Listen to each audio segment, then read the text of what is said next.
नमस्ते अस्तु भगवन् विश्वेश्वराय महादेवाय त्रयम्बकाय त्रिपुरान्तकाय त्रिकाग्निकालाय कालाग्निरुद्राय नीलकण्ठाय मृत्युञ्जयाय सर्वेश्वराय सदाशिवाय श्रीमन्महादेवाय नमः।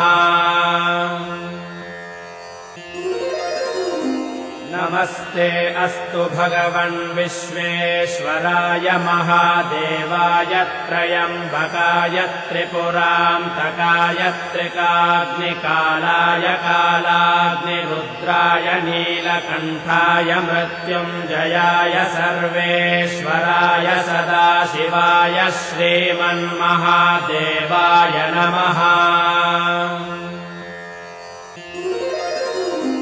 नमस्ते अस्तु भगवन् विश्वेश्वराय महादेवाय त्रयम्बकाय त्रिपुरान्तकाय त्रिकाग्निकालाय कालाग्निरुद्राय नीलकण्ठाय मृत्युञ्जयाय सर्वेश्वराय सदाशिवाय श्रीमन्महादेवाय नमः।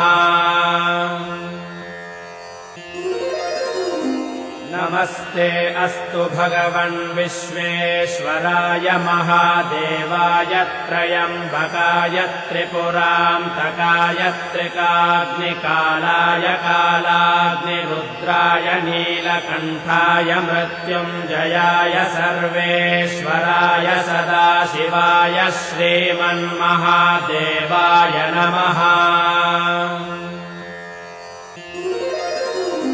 नमस्ते अस्तु भगवन् विश्वेश्वराय महादेवाय त्रयम्बकाय त्रिपुरान्तकाय त्रिकाग्निकालाय कालाग्निरुद्राय नीलकण्ठाय मृत्युञ्जयाय सर्वेश्वराय सदाशिवाय श्रीमन्महादेवाय नमः।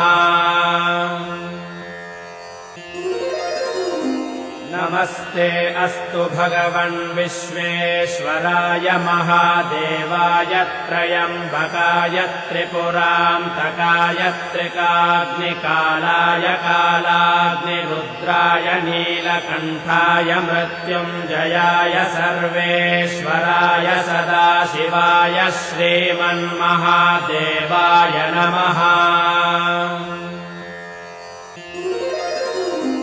नमस्ते अस्तु भगवन् विश्वेश्वराय महादेवाय त्रयम्बकाय त्रिपुरान्तकाय त्रिकाग्निकालाय कालाग्निरुद्राय नीलकण्ठाय मृत्युञ्जयाय सर्वेश्वराय सदाशिवाय श्रीमन्महादेवाय नमः।